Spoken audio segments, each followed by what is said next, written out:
Hi, I'm Malcolm Stern, and in conjunction with my friends John and Sandra Wilson from Online Events, we're creating a series of podcasts called Slay Your Dragons with Compassion. My book of the same name was conceived and inspired by the suicide of my daughter Melissa and the journey that took me on and the internal resources that I found. All of my guests will have a story to tell around overcoming and ultimately thriving through adversity. Special thanks to the band Stairway, Jim McCarty and Louis Chinamo, for the use of theme music from their album Medicine Dance, and my engineer Owen Santiago. I hope you enjoy this series, and thanks for listening. Welcome to my podcast, Slay Your Dragons with Compassion, which I'm doing in conjunction with my wonderful friends at Online Events. And we're having a range of people on this show, which is about exploring how adversity has shaped our lives. And adversity has certainly shaped my life. And we can look on it as a curse that happens to us. And I think often we get a really, really difficult time when we hit something that's totally adverse. There is always a silver lining. And that possibility has the way of shaping us and helping us become what we have the capacity to become. So a big welcome today to my guest, Michelle Shine. Michelle, lovely to see you. Thank you for having me, Malcolm. It's a pleasure to be here. Yeah, that's lovely. And you've been through quite a lot of adversity, which we'll go into as we go along. But your life has changed a lot from your early days, Yeah. and you've become. I've read one of your books and had a look at some of the writings on the other. A very prolific writer, profound writer, who does a lot of research on your work, and also a very esteemed homeopath. So you have a range of talents that you've developed. Can you tell us a little bit about what's helped you become who you are? Okay, so as far as the homeopathy goes, it started when my son, my eldest son, was very sick, and he went through the medical rigmarole where you go to the doctor and then they refer you to a specialist, etc., etc., etc. And he was put on medication, and he just got worse and worse and worse to such an extent he was fitting all night, every night sometimes, and it was very scary. And I thought he wasn't going to survive. And at that point, How old was he at that stage? he was about 11, Yeah, yeah. something like that. And at that point, if you would have said to me, or anyone would have said to me, I think, I know this guy, he's out in the jungle, he's a witch doctor, but he might help, I would have gone, because I would have gone anywhere to try and help my son. But they didn't, but no one said that. Somebody did say to me, I think you should try homeopathy. So I went to see this homeopath, and from the moment that I sat there, she didn't want to speak to me, which was very interesting because normally doctors only speak to the parent. They don't normally speak to the child, in my experience. And she only wanted to speak to him. And what she wanted to find out was what it felt like to be him in that situation. And she prescribed a medicine based on his subjective symptoms, what he was feeling, what he was experiencing.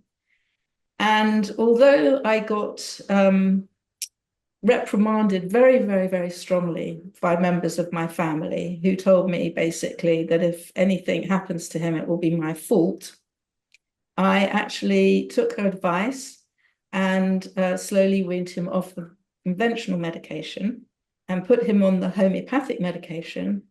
And I don't remember, it was a long time ago, but definitely within a year, maybe even a shorter period of time, I can't remember, his physical symptoms completely abated. They weren't there anymore. And they've never come back, touch wood. How So, old is he now? pardon? How old is he now? He's not 12 now, is he? He's 45. Lovely, thank you. Yes. And, you know, that experience really made me decide that I wanted to give something back because homeopathy had given me my son back, and I wanted to give something back to the community. So I studied homeopathy. And unbeknown to myself, because I'm not a great student, and I certainly didn't get high marks during my apprenticeship, or whatever you call it, my learning days in college with homeopathy. I was certainly, nowhere near the high flyers. But there was something about the subject that it felt inherently right for me. And I was more surprised than anyone that I became very successful as a homeopath. I mean, I had a very big practice, and that surprised no one more than me. That's lovely. And you say you're not a great student, but actually, what I've seen in your books is that you're a great researcher, that you're Mhm. meticulous in your research. And, Yeah. and it's interesting because you can be a high flyer who's sort of like, who sort of like easily passes exams, or you can be someone who absolutely tracks every possible angle and Yes. then gets there. And it seems like you've done that in quite a, well, we'll look at some more areas of your life as well. Mhm. And what you're still practicing homeopathy to this day? After my husband passed away in 2009, I gave up my practice because I couldn't take on anybody else's problems. I was too emotionally damaged at that point to carry on. So I gave away my practice to a locum, and I um I didn't practice for quite a few years, and every so often someone would call me up from an old person that I would have treated at some point. Not that they're old, but just old from my perspective as Yeah. time. And then I say, are you going back to work? Because, we've tried this and we've tried that, and we know that you can help, and this, that, and the other. And I said, no, no, no, no, no. And then eventually, I think after about 7, 8 years, maybe, I said to somebody, okay, I'll come and see you in your own home. And so I now have a very small practice where I see people in their own homes. And I really like practicing that way. And I love the fact that I don't have a time limit these days on a consultation. I can just sit there until I understand what I need to prescribe, which is really amazing thing to be able to do. You can't do that in a, if you need to earn a living, you need to, you know. And you talked about your husband John dying Yes. 2009, and I know from our conversations that you had a very, very loving, beautiful relationship, which is quite rare in itself. How long were you married to him for? It was your second husband, wasn't Yeah, not long enough. it? Yes. So Um, yeah, we were married for about 19 years. yeah, that's a good length of time to get to know somebody and get to really sort of find out whether you're compatible. And clearly you were compatible. And I think the manner of his dying was quite shocking and sudden. So what happened, if that's okay to talk about that? He had a hemorrhage from his around his heart area, and that was very sudden, unexpected, and I mean, if anybody could choose a way to die, that is the way to go, to just go, and not suffer. But it was far too premature, and you know, missed him to this day. It's funny because I so often hear that if anyone could choose their way to die, that would be the way to go. But actually, true for as an individual, yes, that's none of the suffering, none of the sort of having to worry, the Yeah. heartache, all the rest of it. But for the person left behind, there isn't closure, and I wonder how you dealt with that lack of closure for yourself. Well, I never really ever thought about it in ways of closure because John is and was right from the start still with me, but not in physical presence. And I feel that, especially in the beginning, I would say things that he would say, and he was just became a part of me in a way. and he's a very strong presence in my life. Actually, Even that touches me because when I wrote my book, Slay Your Dragons with Compassion, about the suicide of my daughter Melissa, yeah, I actually felt like she was writing it with me, and it's so weird to have that happen. But I yeah, absolutely knew that her energy was part of the process, and I'm hearing something similar here from you. yes, yes, maybe. I mean, so so physically, obviously, he's not here, but in spirit, I know he's with me. I know he's with me. I feel it. Um, And you could see that as escapism, but I think in your case, I certainly don't see that as escapism. I see it that actually there's a tuning in to the world beyond this world that has colored some of your writing, certainly that I've read, yeah. and that is coloring your work, and Mm. it's clearly colored the relationship, which has passed in physical form, but not in sort of etheric form. Most definitely. I mean, when I first met John, um, it was a friend of his wife asked, said to me, would you like to meet a friend of her husband's? And I said, oh, okay. I wasn't really looking to, I just got divorced, or I hadn't actually been divorced yet. I just got separated, and I wasn't really looking for anyone. But I was very happy to meet, well, anyone really, it's always good to meet people.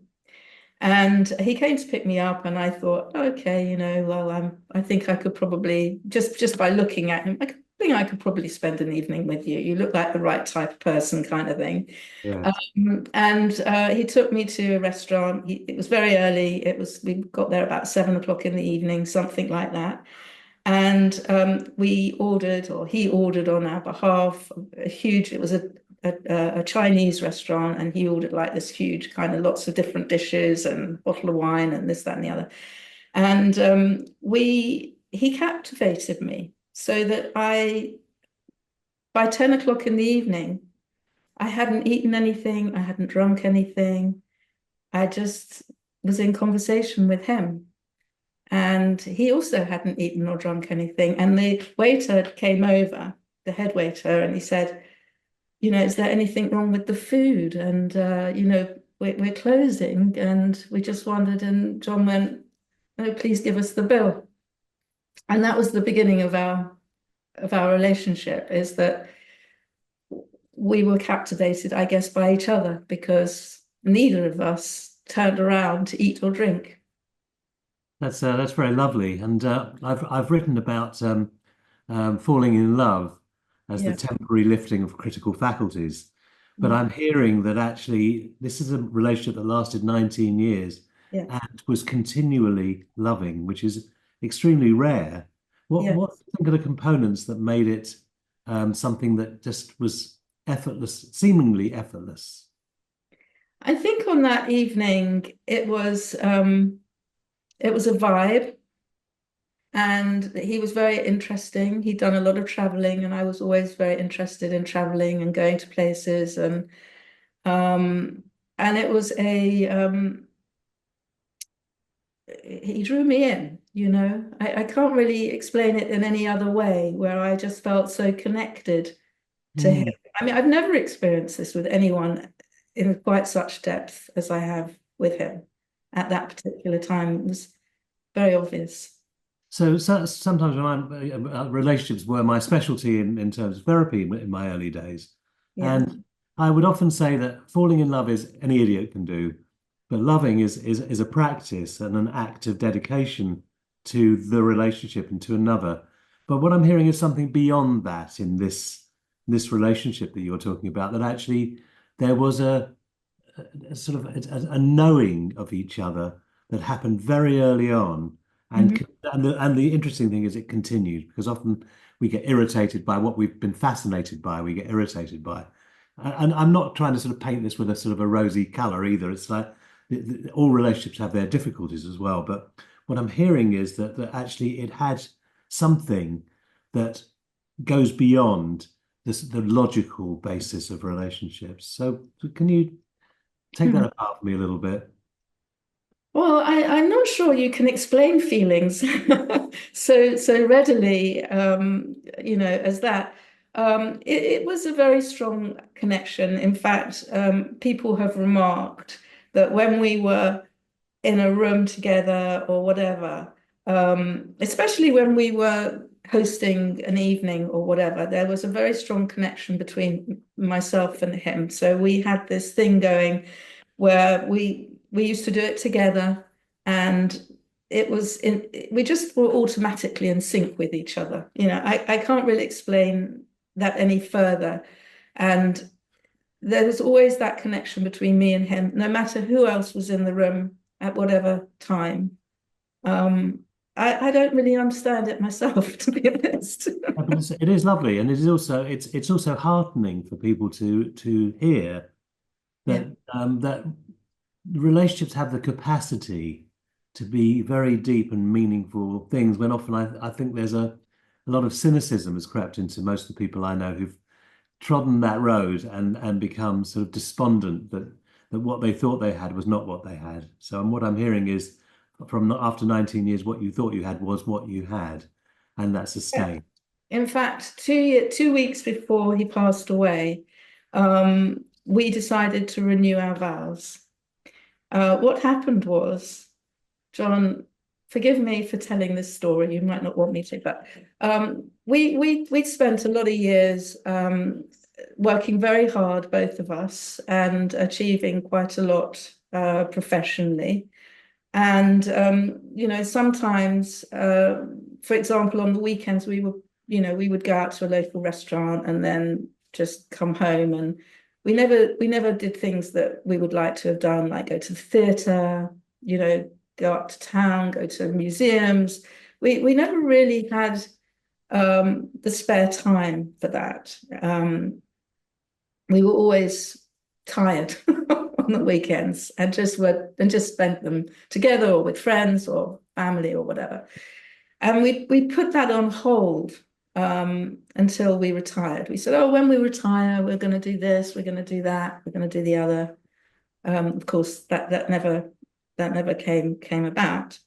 So I said to him a few weeks before, maybe a few months before, time is funny, isn't it? You just don't really know whereabout it was. I had a patient who came to see me who was who taught tantric sex, and I said to him, "Should we do it? Just why not? Kind of, we should just do it."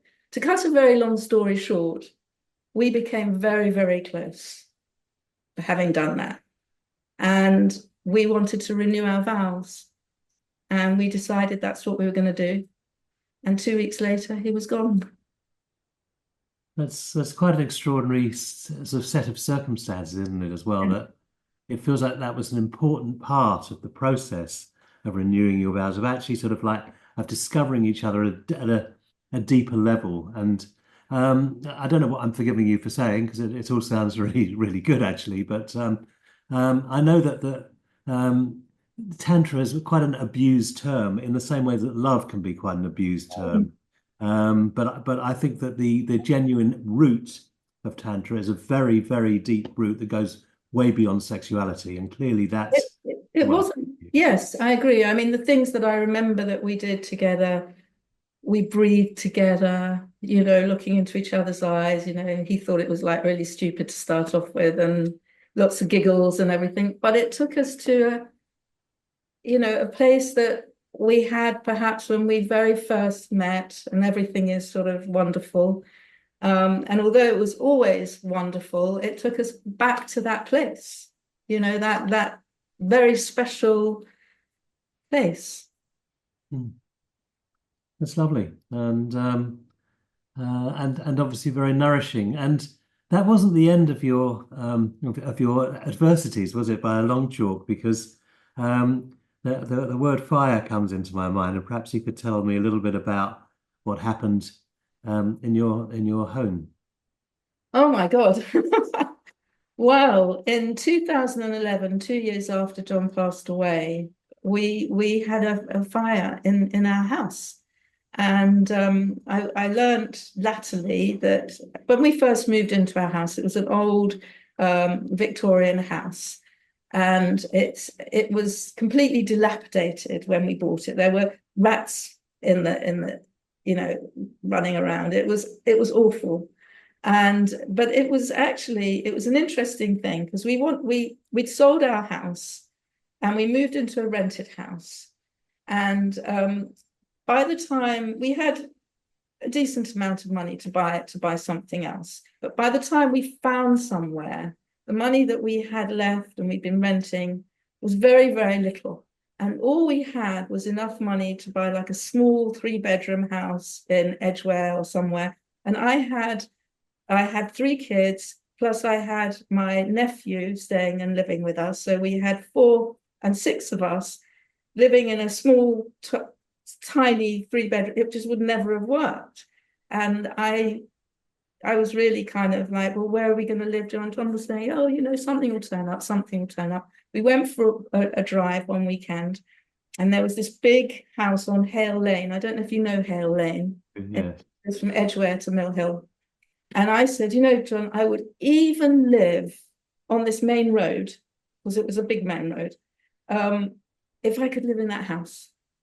And the next week, such a strange story. The next week, the Edgware Mill Hill Times plops through the letterbox, because of course we didn't really do it all online in those days. It was much more, physical than that. And I said, let me have a look. And I looked through, I said, there's nothing there. And he picked it up and he looked through, and there was a tiny little photograph. He said, I think you've missed something. I said, really? I don't think so. He showed it to me. He said, isn't that the house that you saw on Hale Lane? I said, yeah, I think it is. He said, let's go and see it. So we arranged to go and see it. And cut a long story short, we bought it. We just about had enough money to do the whole thing and make it livable and lovely, and that was the house. But what we couldn't afford to do was we couldn't afford to get all the electrics rewired properly. Mm-hmm. And in those days, you'd get an electrician to say, well, I can kind of just do it so it all works, kind of thing, which is what we did. And what actually happened was I had a one of those multi-plug things. And I had my laptop on one and my hairdryer in the other. I mean, it all wasn't on, but what you could see is that it blew from this one room to the other. Thank goodness no one was in the house, and set off a fire. I mean, it's madness, but that's what happened. And so you lost everything. I lost everything. I even lost my letter that was sent to me by Kate Bush, which I was very sad to lose, and a letter sent to me by Daphne du Maurier. Wow. What were Kate Bush and Daphne du Maurier writing to you about? Okay, so I had a friend who was in the music business at the time who phoned me, who knew that I loved Kate Bush's work. He phoned me on a Saturday. My son, the 45 years old, was 3 months at the time. So it shows you how long ago it was. And said, Kate Bush is at Abbey Road Studios. And I said, what now? She said, yeah, right now. It was about 11 o'clock in the morning on a Saturday. So I went, oh, okay then. I picked up my baby. I dumped him in my first husband's arms, and I said, I'll be back soon. Got in my car, rushed up to Abbey Road Studios and sat in the car and wrote a note to her, and handed it in to the doorman, or whatever you call him, at Abbey Road Studios, and began to walk away. And he said, well, wait a minute, she might come out and see you. I said, oh, okay. So I sat in the waiting room, and lo and behold, she comes out. She said, oh, thank you so much. And in those days, everyone smoked.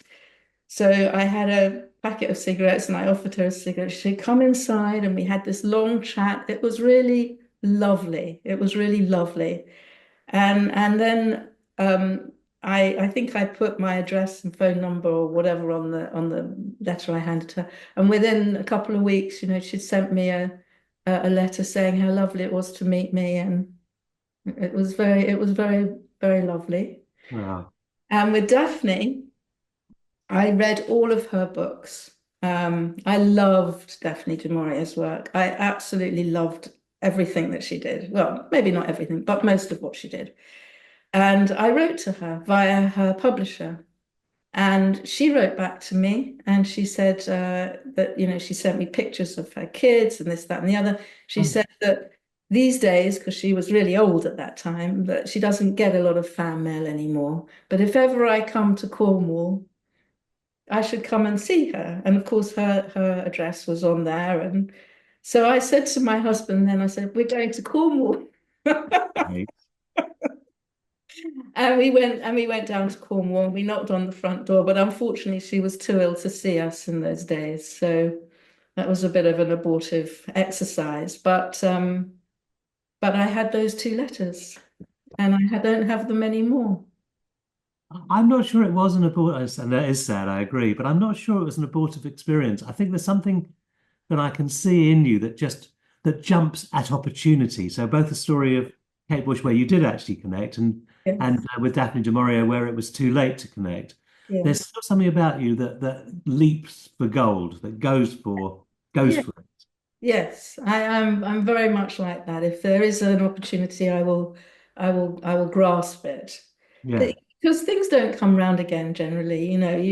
If you don't take the bull by the horns when it's offered to you, then you're passing up on life. yes. Well, it's interesting because people often say that they regret the things that they've done, but more often it'll be regretting the things they haven't done. Absolutely, And absolutely. Frank Ostazeski, who spoke at Alternatives at one point, who wrote a book called The Five Invitations, was founded the Zen Hospice Center in San Francisco, and he sat with more than 2,000 people while they were dying, and he forged this on what were the things you wish had happened in your life, and for all of them, it was the things they hadn't done that was sort of that was such a shame.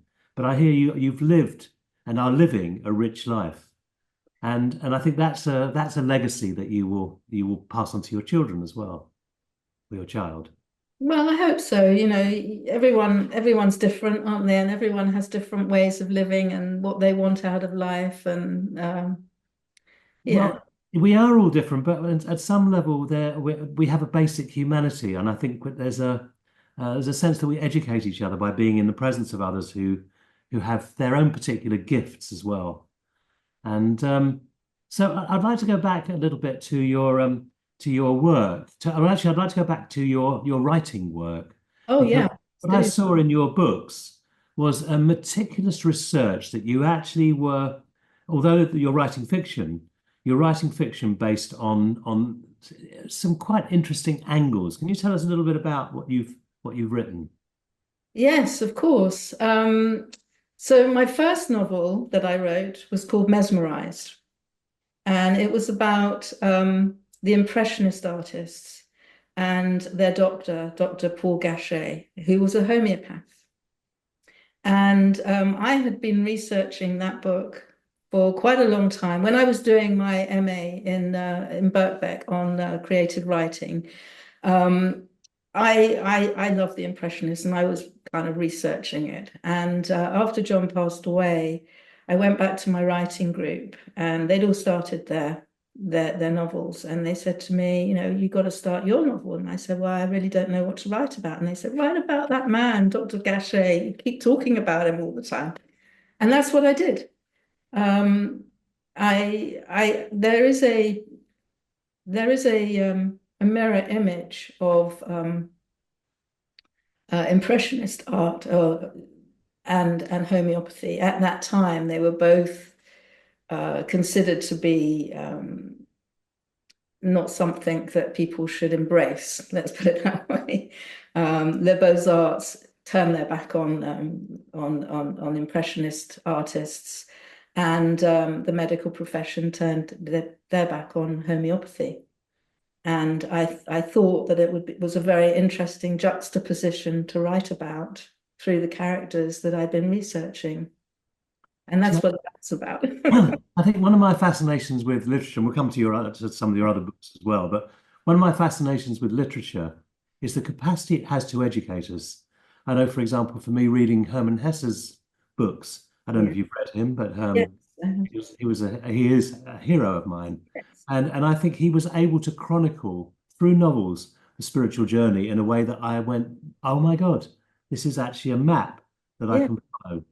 And I'm Yeah. just reading right now. I picked a book up in the library called Still Alice, which is about a woman who goes through Alzheimer's, and it meticulously charts what it's like to lose your mind to Alzheimer's. And I am so uplifted by that and educated by that.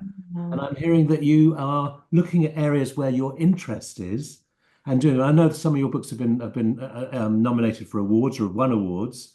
And how many books have you written? I've actually written 5 novels, but only 2 of them have been published, and one of them the last novel that I've written is going to be published next January, and I'm self-publishing that for various reasons. Hmm. Yeah. So, but what are the other angles that you've gone to in your 5 books? What are the other? So there are obviously areas of interest, and All, what have all you gone areas of to? interest. So Song for Rio, which was published in 2022, is about the 27 Club, which, if you know about Jimi Hendrix died at 27, James Dean died at 27, Amy Winehouse died at 27. Hmm. So many artists died at 27 years old.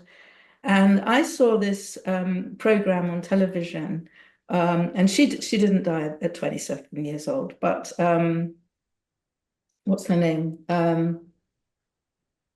Whitney Houston. Oh yes.